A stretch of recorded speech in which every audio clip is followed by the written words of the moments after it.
வாழ்க்கை ப்ரெஷராக இருக்கா, வேலைக்கு போகவே பிடிக்கலையா, இல்லை வாழவே பிடிக்கலையா? அப்போ இந்த வீடியோ உங்களுக்கு தான், பாருங்க. என்ன அருள் ரொம்ப ஜாலியாக இருக்குமா தெரியுது?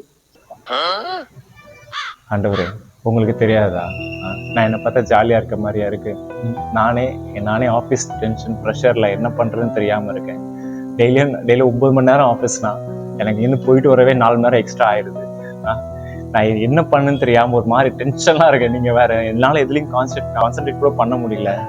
எனக்கு என்ன பண்றேன்னே தெரியல. ஆஃபீஸ்லேருந்து வீட்டுக்கு போகிறேன்னா, வீட்டிலேருந்து ஆஃபீஸ் வரனாலே எனக்கு தெரியல. வீட்டில் வந்து படுத்த மாதிரி இருக்கு, அதுக்குள்ளே விடிஞ்சிருந்து காலைல வேலைக்கு போயிடுறேன். வேலைக்கு போன மாதிரி இருக்கு, முடிஞ்சிருந்து வீட்டுக்கு வரேன், காலை திருப்பி வேலைக்கு போயிடுறேன். ஒரே சுற்றிட்டு லூப் மோடில் மாட்டிக்கிட்டே இருக்க மாதிரி இருக்கு. ஆண்டவர், என்ன ஆண்டவரே பண்ணுறது? யாரை கேட்டாலும் ப்ரெஷர்னு சொல்கிறீங்க. சின்ன குழந்தை கேட்டால் அவங்களும் ப்ரெஷர்ன்றாங்க, பெரியவங்களை கேட்டால் ப்ரெஷர்ன்றாங்க, வயசானவங்க கேட்டால் அவங்களும் ப்ரெஷர்ன்றாங்க.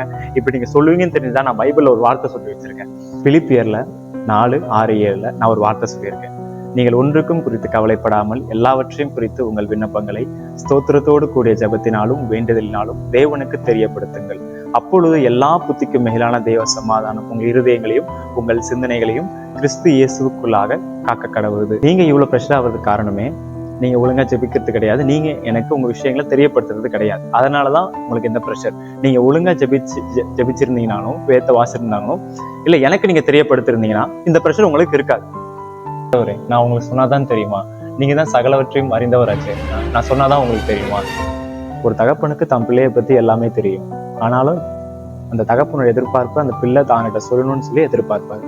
ப்ரெஷரா இருக்கிறது எனக்கு தெரியும், ஆனா நீ என்ற சொல்லணும்னு நான் எதிர்பார்க்கிறேன். ஆனா நீ என்ற சொன்னா உன் லைஃப்ல இருக்க எல்லா ப்ரெஷரையும் நான் மாத்திடுவேன். லைஃப் ஹாப்பியா வாழலாம். ஸோ ஒழுங்கா ஜெபம் பண்ணு. சரிங்க ஆண்டவர்.